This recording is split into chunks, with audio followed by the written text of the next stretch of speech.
बहुत समय पहले हिमालय की तराई में बसे एक शांत, समृद्ध और रंग बिरंगे राज्य सूर्यगढ़ का शासन महाराज विक्रमसेन के हाथों में था। राज्य में नदियां कलकल बहती थी, खेत लहलहाते थे और लोगों के चेहरे हमेशा खुशियों से खिले रहते थे। इस राज्य का एकमात्र उत्तराधिकारी था राजकुमार आर्यवीर। आर्यवीर जितना बहादुर था, उतना ही दयालु और जिज्ञासु भी। उसे किताबें पढ़ने, विभिन्न कला रूप सीखने और प्रकृति के रहस्यों का पता लगाने में बड़ा आनंद मिलता था। राजकुमार की एक खास आदत थी, उसे पक्षियों से बहुत प्रेम था। वो अक्सर जंगल में जाकर घंटों पक्षियों की चहचहाट सुनता और उन्हें देखकर प्रसन्न होता। इसी जंगल में एक अद्भुत चतुर तोता रहता था।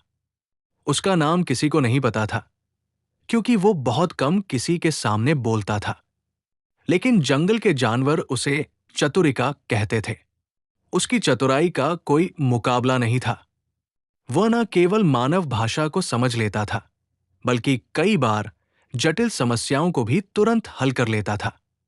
कहानी की शुरुआत एक ऐसे दिन से होती है जब राजकुमार की जिंदगी हमेशा के लिए बदल जाती है। एक दिन राजकुमार अपने सैनिकों से दूर निकलकर अकेले जंगल में घूम रहे थे। सूर्यास्त हो रहा था और जंगल पर सुनहरी रोशनी फैल चुकी थी। हवा में ठंडक थी। तभी उन्हें किसी के रोने की आवाज सुनाई दी। राजकुमार चौंके। जंगल में कौन रो रहा है? वे सावधानी से आवाज की दिशा में बढ़े। कुछ ही दूर एक छोटा सा तोता झाड़ियों में फंसा तड़प रहा था। उसके पंखों में कांटे चुभे हुए थे। अरे, ये तो घायल है। राजकुमार तुरंत उसकी ओर बढ़े। उन्होंने कांटे निकालकर तोते को पानी पिलाया। तोता घबराते हुए बोला, मुझे बचाइए, मैं उड़ नहीं पा रहा। राजकुमार मुस्कुरा दिए, चिंता मत करो, अब तुम मेरे साथ हो। वे तोते को अपने महल ले आए। राजवैद्य ने उसकी दवा की और कुछ दिनों में वो ठीक भी हो गया। कुछ समय बाद तोता राजकुमार के कंधे पर बैठकर उनसे बातें करने लगा। एक दिन तोते ने धीमे स्वर में कहा, राजकुमार, आपने मेरी जान बचाई है। मैं आपका एहसान कभी नहीं भूलूंगा। आप मुझे अपना मित्र मान ले। कुछ महीनों बाद सूर्यगढ़ में एक बड़ी समस्या आ खड़ी हुई। पड़ोसी राज्य तम्रगढ़ का राजा ईर्ष्यालु था और सूर्यगढ़ की लोकप्रियता से परेशान रहता था। उसने महाराज विक्रमसेन की बुद्धिमत्ता की परीक्षा लेने के नाम पर फसाद खड़ा कर दिया। उसने 3 बेहद कठिन प्रश्न भेजे। ऐसी चीज लेकर आओ जो महंगी भी हो और सस्ती भी, लेकिन उसका मूल्य तय ना किया जा सके। ऐसा प्राणी लेकर आओ जो छोटा भी हो, बड़ा भी, लेकिन समझ में मनुष्यों से अधिक हो। ऐसा जवाब दो जो सत्य भी हो और असत्य भी, पर फिर भी उपयोगी हो। ये सवाल पूरे दरबार को हैरान कर गए। मंत्रियों ने कई सुझाव दिए, लेकिन कोई भी उत्तर उपयुक्त नहीं लगा। उधर महाराज चिंतित थे। यदि सही उत्तर न भेजे तो तम्रगढ़ युद्ध छेड़ देगा। राजकुमार आर्यवीर ने अपने मित्र चतुरिका को सारी बात बताई।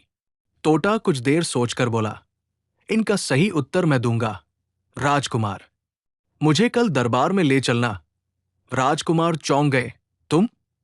क्या तुम इन कठिन प्रश्नों का उत्तर दे पाओगे? चतुरिका हंस पड़ी। समय आने पर चतुराई ही सबसे बड़ा हथियार बनती है।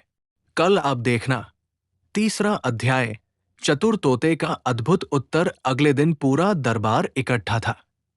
तम्रगढ़ के दूत भी उपस्थित थे। वातावरण गंभीर था। तभी राजकुमार अपने कंधे पर चतुरिका को बैठाए दरबार में आए। सब हैरान रह गए।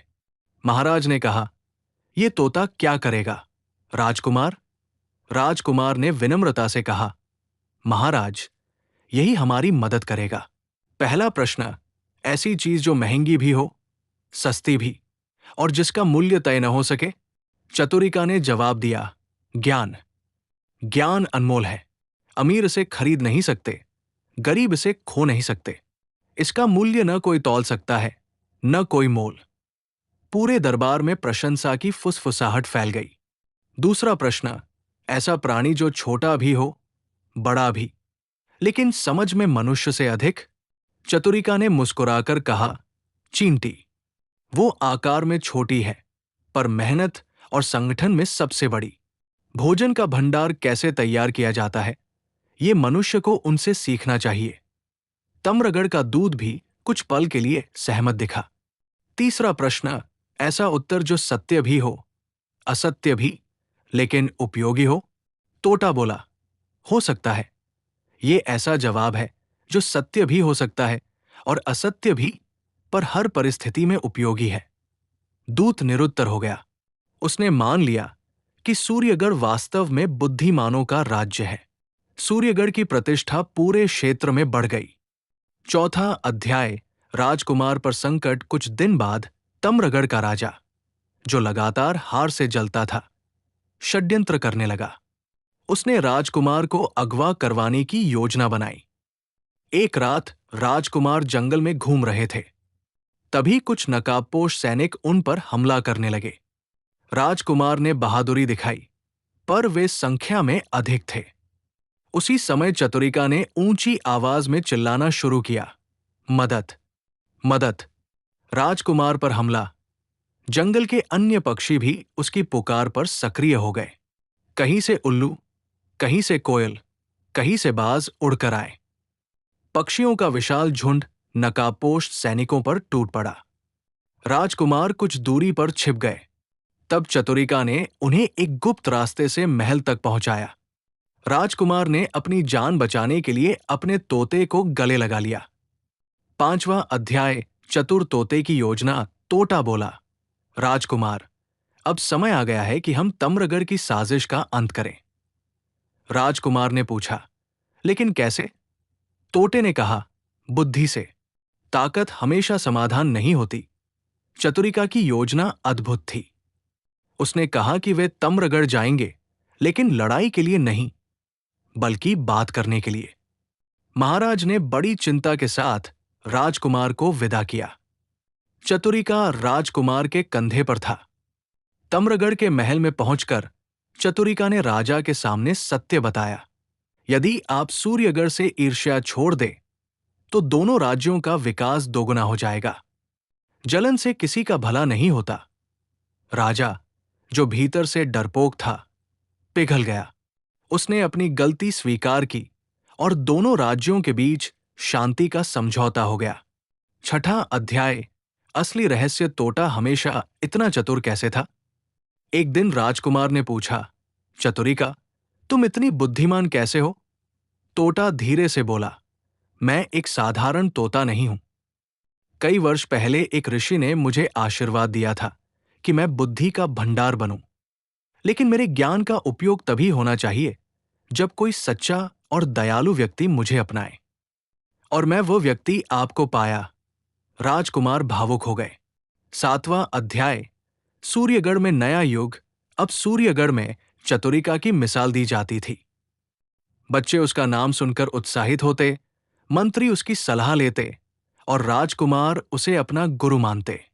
राजकुमार ने चतुरिका की मदद से कई नए सुधार किए। कृषि के लिए नहरों का निर्माण, पक्षियों और जानवरों के लिए सुरक्षित जंगल क्षेत्र, विद्या के लिए गुरुकुल की स्थापना, गरीबों के लिए भोजन योजना। राज्य तेजी से प्रगति करने लगा। चतुरिका राजकुमार से कहता, एक राजा का मूल्य उसकी ताकत से नहीं, बल्कि उसकी करुणा और बुद्धि से तय होता है। राजकुमार इन बातों को अपने जीवन का मंत्र बना चुके थे। आठवां अध्याय, अंतिम परीक्षा। कई साल बीत गए। एक दिन भयानक सूखा पड़ गया। नदियां सूख गई, खेत प्यासे रह गए और लोग चिंतित होने लगे। राजकुमार ने चतुरिका से पूछा, अब क्या करें? चतुरिका ने कहा, राजकुमार, संकट में सबसे पहला काम घबराना नहीं होता, बल्कि प्रयास करना होता है। आओ, पूरा राज्य मिलकर एक समाधान ढूंढे। राजकुमार ने जनसभा बुलवाई। चतुरिका ने सुझाव दिया, बरसात के पानी को इकट्ठा करने वाले तालाब बनाना, सूखे में उगने वाले अनाज बोना, जंगल में नए पेड़ लगाना, अन्य राज्यों से पानी की सहायता लेना। पूरे राज्य ने मिलकर मेहनत की। कुछ ही महीनों में हालात सुधरने लगे। बहुत जल्दी बादल भी बरस पड़े। लोगों ने कहा, ये सब चतुरी का और राजकुमार की दूरदर्शिता का परिणाम है। 9वां अध्याय। अमर मित्रता। समय बीतता रहा। राजकुमार राजा बने। चतुरी का अब उम्रदराज हो चुका था, पर उसकी बुद्धि अभी भी तेज थी। एक दिन राजा ने पूछा, तुम्हारी एक इच्छा पूरी हो सकती है, बताओ तुम्हें क्या चाहिए? चतुरी का बोला, मुझे कुछ नहीं चाहिए, बस इतना वादा करो कि तुम इस राज्य को हमेशा न्याय, करुणा और बुद्धि से चलाओगे। राजा ने वादा किया। तोता मुस्कुराया, यही मेरा सबसे बड़ा पुरस्कार है। कहते हैं उस दिन के बाद चतुरी का ऐसी नींद में सोया कि फिर कभी नहीं जागा। लेकिन उसके विचार और मूल्य सूर्यगढ़ की मिट्टी में हमेशा के लिए बस गए। ये कहानी हमें सिखाती है कि चतुरता ताकत से अधिक शक्तिशाली होती है। ज्ञान का मूल्य सोने चांदी से भी अधिक होता है। संकट में बुद्धि और धैर्य सबसे अच्छा हथियार है। सच्ची मित्रता कभी नहीं टूटती। विकास युद्ध से नहीं, सहयोग से होता है।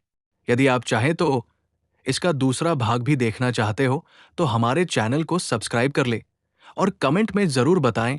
तो मिलते हैं अगले नेक्स्ट वीडियो में। तब तक के लिए राधे राधे मित्रों।